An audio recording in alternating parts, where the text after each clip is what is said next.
Mga kaibigan, handa na ba kayong sumama sa isang nakakakilabot na paglalakbay sa gitna ng gabi sa BGC? Sa ilalim ng liwanag ng buwan, isang lalaki ang nagising sa gitna ng kaguluhan. Dugo ang kanyang kasama at ang bawat hinga ay parang musika ng lagim. Huwag kayong bibitaw dahil sa kwentong ito susubukin ang katatagan ng inyong loob habang sinasamahan natin si Adrian sa kanyang pagtahak sa mga kalsadang puno ng misteryo at panganib. Makakasalubong niya ang mga nilalang at pangyayaring magpapatanong sa kanya, kaibigan ba o kaaway ang naghihintay sa bawat lilim?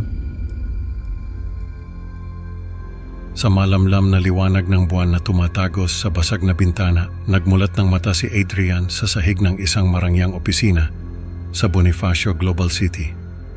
Pawisan ang kanyang noo at damang-dama niya ang lamig ng sahig na semento. Pinilit niyang bumangon, ngunit parang may humatak sa kanya pababa. Pinagapang ni Adrian ang kanyang tingin sa paligid. Nakakalat ang mga dokumento, mga upuang tumaob, at ang mga piraso ng salamin na tila mga diamante sa sahig. Ang mga bakas ng dugo ay parang guhit na nagtuturo sa direksyon kung saan siya nakahiga. Tila isang eksena sa pelikula na puno ng misteryo at lagim.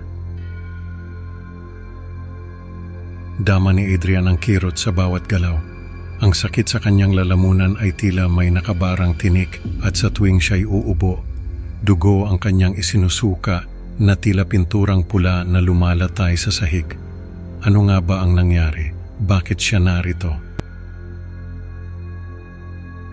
Sa kanyang paghingal, ang tanging tunog sa katahimikan ng gusali ay ang eko ng kanyang paghinga. Parang musika ito sa isang tahimik at madilim na entablado na ang bawat nota ay puno ng pangamba at takot. Anong bangungot ito? At paano siya makakalabas dito? Sa pagbukas ng mabigat na pintuan ng opisina, tumambad kay Adrian ang kalsada ng Makati, na ngayoy tila isang eksena mula sa isang pelikulang post-apocalyptic.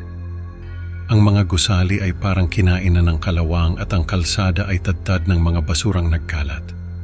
Anong sakuna ang nangyari dito? Sa paglakad ni Adrian, ang kanyang mga paa ay tila may pasang mabigat na bakal. Ang simpleng paghawak sa mga pader upang suportahan ang kanyang paglalakad ay tila isang pagsubok sa kanyang lumalabong isipan. Ano ang nangyayari sa kanyang katawan?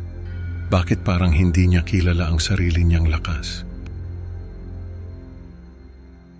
Sa kabila ng katahimikan, ang pakiramdam ni Adrian na may ibang nilalang sa paligid ay nagpapatindig ng kanyang balahibo.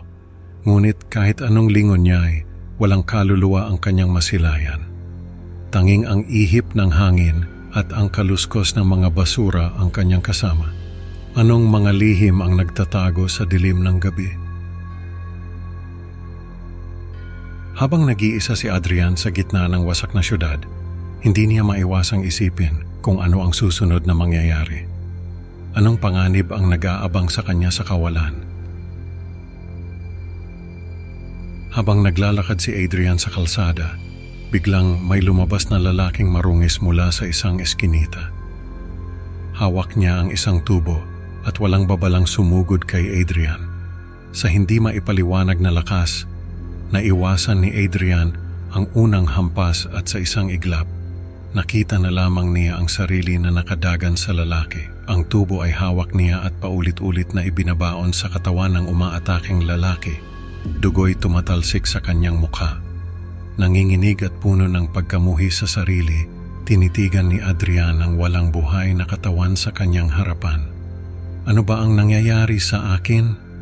Tanong niya sa sarili, takot na baka may pinsala siya sa utak o apektado ng isang sakit na nagbabago sa kanyang asal at pag-iisip. Hindi pa rin lubos na maunawaan ang nangyari. Nagpatuloy si Adrian sa kanyang paglalakbay. Nakita niya ang isang banggaan ng sasakyan kung saan ang isang kotse ay tila niyakap ng isang poste ng kuryente. Malapit doon, isang Jollibee na ang mga upuan ay nagkalat sa labas. Tila ba'y may naganap na kaguluhan bago ito iniwan. Sinubukan niyang pihitin ang mga susi ng mga sasakyan sa paligid, ngunit ni isa ay walang tumugon. Sa kanyang paghahanap, nasaksihan niya ang karahasan ng isang grupo ng tao na walang awang pinapatay ang isang lalaking humihingi ng tulong. Sa gitna ng karahasan, isang babae ang umagaw ng kanyang pansin, si Carla, na may mga matang tilabay nangungusap at nagpaparamdam ng koneksyon na di niya maipaliwanag. Pamilyar ang damdamin, ngunit hindi niya maalala kung bakit. Ano nga ba ang koneksyon ni Adrian kay Carla at bakit tila ba may kakaibang puwersa na humihila sa kanya patungo sa misteryosong babae? Ang sagot, nakaabang sa susunod na kabanata ng kanyang bangungot sa BGC.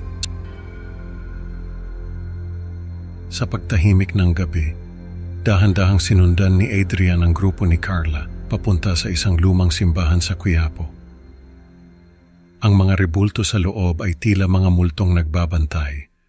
Ang kanilang mga anino'y kumakalat sa mga pader na saksi sa maraming taong kasaysayan ng lugar. Tumindig ang balahibo ni Adrian sa lamig ng simoy ng hangin na para bang may ibang nilalang na kasama nila sa dilim. Nakakita siya ng isang bangkay ng bata at gamit ang dugo nito, nagiwan siya ng mensahe sa pader ng simbahan. Ang kanyang mga letra ay tila ba'y mga luha na dumadaloy sa maputik na pader. Ipinapahiwatig ang kanyang mapayapang intensyon. Ayoko ng gulo, tulong lang ang habol ko, ang isinulat niya. Umaasang maintindihan ng grupo ang kanyang pakay. Habang tahimik na nagmamasid sa isang madilim na sulok ng simbahan, hindi maalis ni Adrian ang kanyang mga mata kay Carla. Bawat galaw niya ay sinusundan niya, nag-aabang ng tamang tiyempo para lumapit ng hindi magdudulot ng takot o agam-agam sa kanila. Ang bawat segundo ay tila oras sa kanyang paghihintay, ang kanyang puso ay kumakabog sa kaba at pag-asa. Habang nag-aabang si Adrian ng tamang pagkakataon, hindi niya alam na ang susunod na mga pangyayari ay magbabago sa takbo ng kanyang buhay. Ano kaya ang mangyayari sa pagharap niya sa grupo ni Carla? Sa pagsikat ng araw, naglakas loob si Adrian na lumapit sa grupo. Agad siyang nakilala ni Carla at ang kanyang mukha ay nagpapakita ng halo-halong emosyon, takot, pag-asa at pagmamahal. Adrian, mahina niyang bulong. Ang kanyang boses ay halos hindi marinig sa pagitan ng kanilang mga hininga. Ngunit sa isang iglap, isang hindi inaasahang pagbabago ang naganap kay Adrian. Ang kanyang mga matay nagdilim at isang kakaibang lakas ang kanyang naramdaman. Sa isang marahas na kilos, napatay niya si Carla sa kanyang mga kamay. Hindi niya mapigilan ang sarili at sa kanyang pagkawala ng kontrol kinain niya si Carla. Ang kanyang mga ngipin ay tila mga kutsilyo na humihiwa sa laman at ang dugo ni Carla ay tila alak na kanyang nilalaklak. Bigla ang kwento ay lumipat kay Carla na ngayon ay bahagi na ng mundo ng mga undead. Ang kanyang mga mata ay tila ba may sariling buhay at si Adrian na dati niyang asawa ay isa na ring nilalang na tulad niya. Sa kabila ng panganib, pinili ni Carla na muling makasama si Adrian. Ngunit ang desisyong ito ay nagdulot ng masaklap na katapusan sa kanilang muling pagtatagpo. Ang kanilang mga katawan ay tila ba'y mga manika na pinaglaruan ng tadhana. Sa huli nagising si Carla na may parehong pakiramdam ng ginaw at pagkalito na naranasan ni Adrian. Sa kanyang mga mata ay makikita ang walang katapusang siklo ng bangungot sa apokaliptikong senaryo na patuloy na magpapahirap sa kanilang mga kaluluwa. Ano nga ba ang magiging kinabukasan nila sa mundong ito na puno ng lagim at kawalan ng pag-asa? Sa dulo ng ating kwento, natutunan natin na ang bangungot ay hindi lang sa pagtulog nangyayari. Minsan sa mismong realidad na rin. Salamat sa pakikinig mga ka-Creepy Pinoy. Huwag kalimutang i-like at mag-subscribe para sa mas marami pang nakakakilabot na kwento. Excited na akong makasama kayo sa susunod na upload. Hanggang sa muli mga kaibigan, tandaan, sa bawat sulok ng dilim, baka may lihim na naghihintay. Mag-ingat sa inyong pagtulog ngayong gabi.